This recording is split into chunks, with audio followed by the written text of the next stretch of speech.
This is the story of Kobe, a senior pit bull who came into my life as a foster dog and eventually became my own.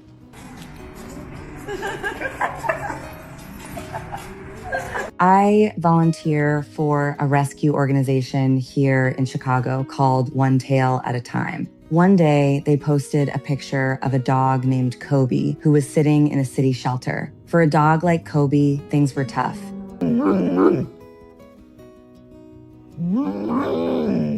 He was a pit bull. He was a senior dog. There weren't any applications for him. He wasn't the typical aesthetically gorgeous dog that people tend to notice right away. Nobody was stepping up for him. At the same time, the shelter where he was being held had placed him on the euthanasia list.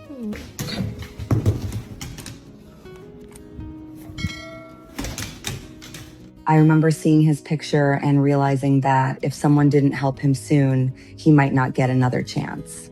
After nobody came forward, I finally said, okay, you know what? I'll take him. So I brought him home and started fostering him. Sit. Good boy.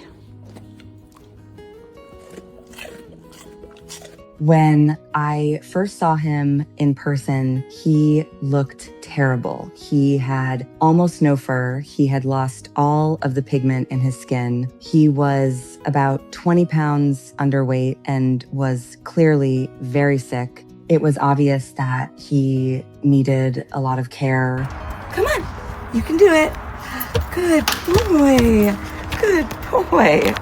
Those first weeks were focused almost entirely on helping him recover. I was bathing him every other day to help him get rid of the mange. Recovery wasn't something that happened overnight. It took time, consistency, and patience.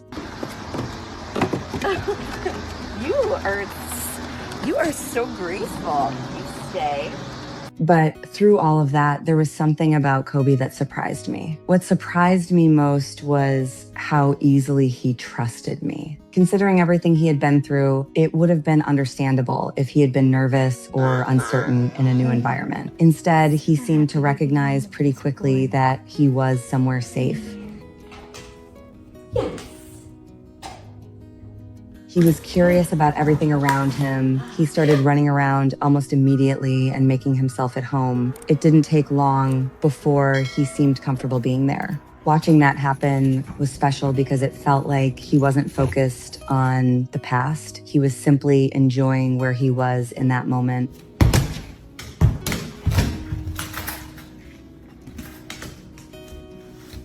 As he settled in, more of his personality started to show. One thing that always stood out was his bark.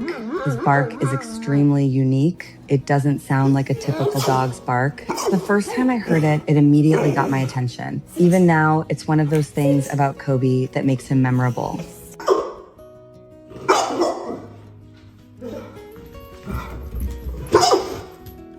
As time went on, we slowly started seeing changes. His skin began to heal. The first thing that really excited me was seeing pigment return. When he first came to me, I had no idea what he was eventually going to look like because there was so little fur and so little color left. You're sleepy puppy, aren't you? Then, little by little, gray spots started appearing. More spots followed. Eventually, his fur started coming back too.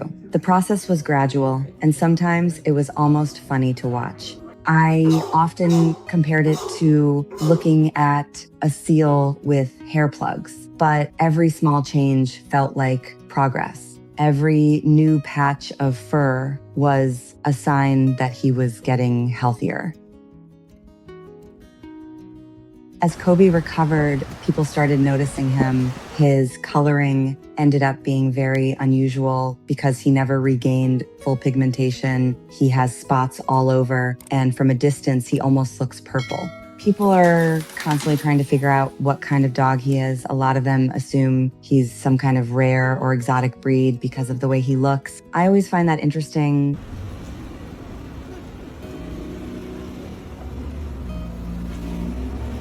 One thing I think about sometimes is that Kobe was somebody's dog before he became mine. We know that because when he arrived at the shelter, he had a microchip. The shelter contacted the previous owners. Nobody ever responded. Nobody came to get him. To this day, we still don't know what happened. What we do know is that he ended up in a shelter, and eventually he ended up with me. Come here, Kobe. Come here. Good boy.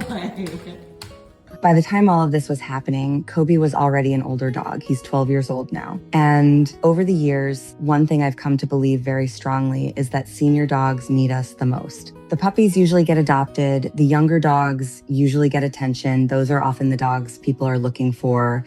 But the senior dogs are different. They wait longer. They're overlooked more often, and they don't deserve to spend one extra day in a shelter if they don't have to.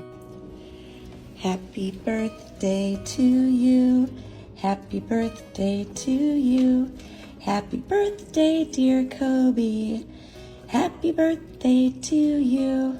I fostered Kobe for about 5 months. The original plan was simply to give him a place to stay while he recovered and waited for his next chapter. But somewhere during those months, things changed. I remember sitting outside with him one evening. I was just looking at him, thinking about everything that had happened since the day I first saw his picture, thinking about how far he had come. And while we sat there together, it felt like we had a conversation without words. I looked at him and told him that he wasn't going to go anywhere, that he was going to be mine, that this was where he belonged. Not long after that, I officially adopted him. Can I do some tricks, buddy? Okay. Touch. Good boy. Touch. Looking back, I'm grateful that nobody stepped up for Kobe before I did, because what started as fostering became something much bigger. He simply needed someone to give him a chance. So if you're ever thinking about adopting a dog, I hope you'll take a moment to look at the seniors too. The older dogs are easy to overlook, but they still have so much love to give. Sometimes all they need is one person willing to say yes. Kobe was one of those dogs, and I'm very glad I did.